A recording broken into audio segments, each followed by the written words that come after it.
Senhor presidente e senhores deputados, ontem se iniciou o processo de audiências públicas para debater o Plano Estadual de Educação junto com a comunidade do nosso estado.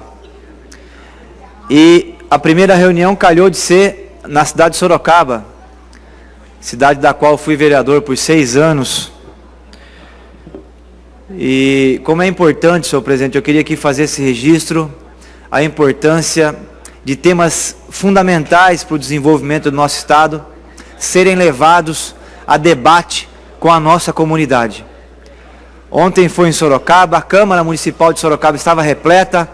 Para lá foram lideranças estudantis, professores, lideranças sindicais, dirigentes de ensino, diretores de escola, lideranças religiosas, vereadores de diversas cidades e vários parlamentares dessa casa, inclusive muitos membros da Comissão de Educação e representantes do secretário de Educação e do governo Geraldo Alckmin.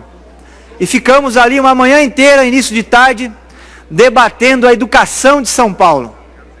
Os problemas da educação de São Paulo, que são conhecidos de todos, o número alto que nós temos ainda de analfabetos no estado de São Paulo, são 1.300.000 analfabetos, o número elevado que nós temos de crianças que não conseguem acessar as creches, quase que 1,5 milhão de déficit de vagas em creches aqui no estado de São Paulo, o que causa muita dor e sofrimento para as famílias e também causa um prejuízo no processo pedagógico dessas crianças.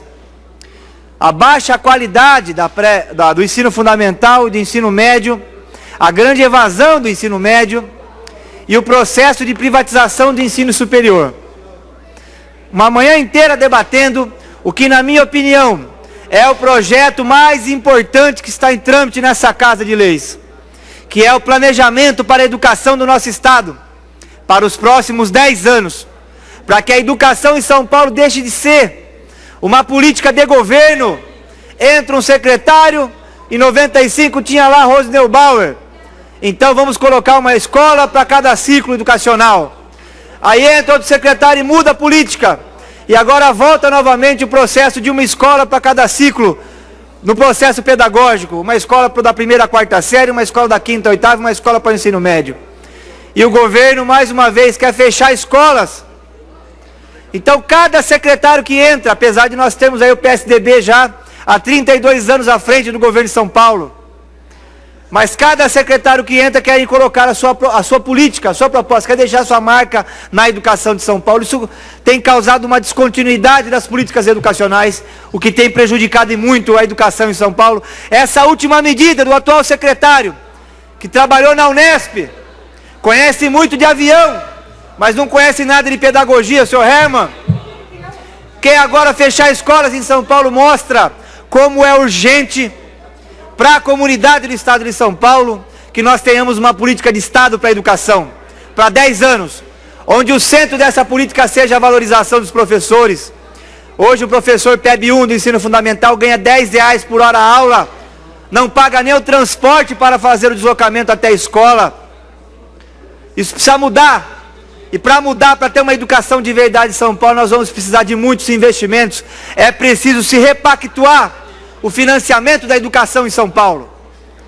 Nós vamos precisar de, no mínimo, até 2025, de no mínimo 60 bilhões de reais na educação de São Paulo, para que a gente possa ter uma educação de fato que valha o nome educação, porque hoje a gente não tem, nós temos um arremedo de processo educacional em São Paulo.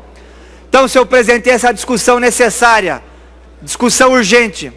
Amanhã nós vamos ter uma audiência em Campinas, depois São José do Rio Preto, Araraquara, e vamos terminar esse ciclo de audiências com uma grande audiência pública semana que vem, aqui no plenário da Assembleia Legislativa. Em jogo está o futuro do estado de São Paulo, porque cada R$1 investido em educação significa 30 centavos de retorno direto para o estado brasileiro.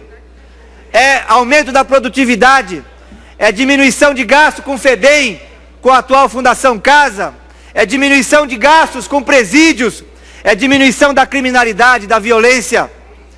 A educação é o centro do desenvolvimento. E a minha expectativa é que mais parlamentares participem desse processo.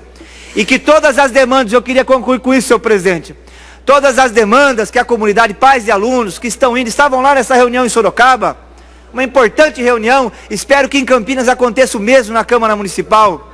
Todas essas vozes que clamam por mais investimento na educação, por participação, por democratização da rede, por controle social em relação a essa mais importante política pública que é a educação, todas essas vozes possam ser ouvidas e ecoem aqui no plenário dessa casa e a gente possa ter, ao final desse ciclo de debate, um plano estadual, porque São Paulo nunca teve. Desde a Constituição do Estado de São Paulo, nós não conseguimos elaborar um planejamento de longo prazo para a educação de São Paulo. A expectativa é que então, pela primeira vez, nós possamos ter um plano.